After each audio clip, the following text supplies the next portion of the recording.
शहर में मोरन नदी सहित नर्मदा नदी से जमकर रेत का अवैध उत्खनन किया जा रहा है, जिसे रोकने के लिए देर रात पुलिस प्रशासन सहित माइनिंग विभाग ने छापामार कार्यवाही कर 4 ट्रैक्टर ट्राली जब्त की। नायब तहसीलदार नीलेश पटेल ने बताया कि मुखबिर से सूचना मिलने पर सूरजपुर स्थित मोरन नदी पर छापामार की कार्यवाही के दौरान 4 ट्रैक्टर ट्राली जब्त कर पुलिस अभिरक्षा में थाने में खड़ी कर कार्यवाही की जा रही है। आपको बता दें कि तहसील की सभी रेत खदानों से जमकर रेत का अवैध उत्खनन किया जा रहा है, जिसे रोकने में पुलिस प्रशासन भी नाकाम है। वही रेत माफिया कॉफी महंगे दामों पर रेत का विक्रय शहरी एवं ग्रामीण क्षेत्र में कर मुनाफा कमा रहे हैं। रोड पे इधर आप लगा दो तो ये उठा ले जाएंगे। हाँ, वहाँ तो लगा दो, यहाँ पे लगा दो, आप मोड़ के लगा दो भाई, अपन चलाएंगे, मैं चलाता हूँ धीरे धीरे। हाँ, अपन वहाँ तक ले चले, वहाँ से फिर कुछ ना कुछ करते हैं। कोटवार को बोल दिया राजू, आज चलते चले। और इसके आगे पीछे देखें सर, आगे नहीं है, मैं देखा, एक बार आप भी देख लो। आ जाओ, इसका वीडियो बना लो बस। हाँ, वीडियो अपन इकट्ठा करके वही बना लेंगे। नहीं, यहाँ का जो रखे थे, कल वो पलट जाए।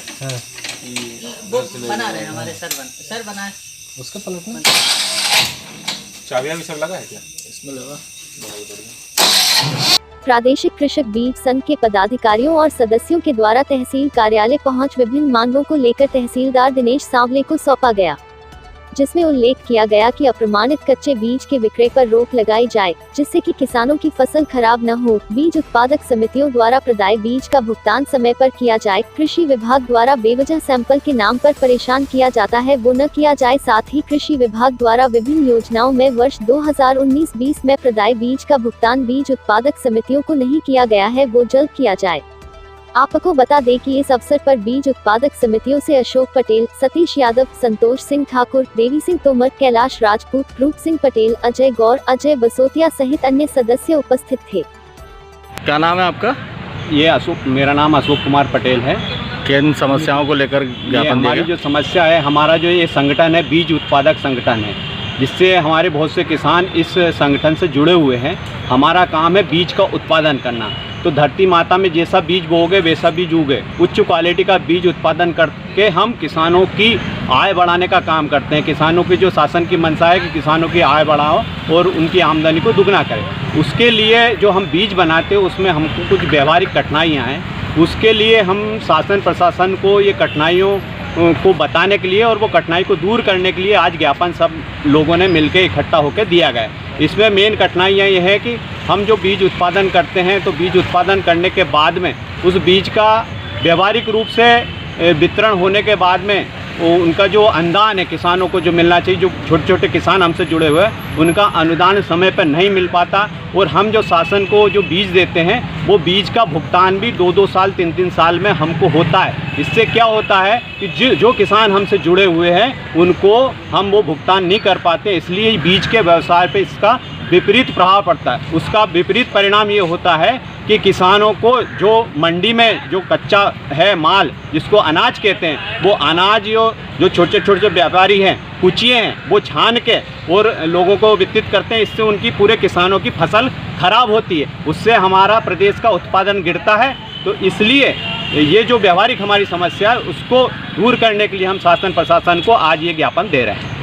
सिवनी मालवा में आज शिवसेना द्वारा राज्यपाल को अनुविभागीय अधिकारी द्वारा ज्ञापन सौंपा। ज्ञापन में शिवसेना ने मांग की शैक्षणिक संस्थाओं, प्राइवेट एवं शासकीय स्कूलों द्वारा पालकों से शिक्षा के नाम पर अवैध वसूली की जा रही है। वहीं जहां बच्चों को ऑनलाइन पढ़ाने के बहाने फीस के नाम पर पालकों से पैसा वसूला जा रहा है। शिवसेना ने मांग की है कि नर्सरी से लेकर कक्षा 10वीं तक आगामी कक्षा में प्रवेश करते हुए उनका प्रमोशन किया जाना चाहिए। इस अवसर पर संभाग प्रमुख पिंटू राठौर, विकास शुक्ला, जिला प्रवक्ता राजेश राठौर, जिला मंत्री नवाब बाबा, जिला सचिव अमित पेंटर सेन, समाज अध्यक्ष विष्णु गहलोत, नगर महामंत्री कन्हैया मामू, कौशल प्रवक्ता दुर्गा राठौर, अशोक कल्लू, केशव यादव, कपिल प्रजापति, राजकुमार राठौर, महेश सराठे, प्रकाश राठौर, संदेश कुछ बंधिया, गुड्डा लोधी, राजू प्रजापति, योगेश राठौर, बबलू, पवन कोरी, सहयोगी राधेश्याम पहलवान सहित सभी शिव आदि कार्यकर्ता उपस्थित थे।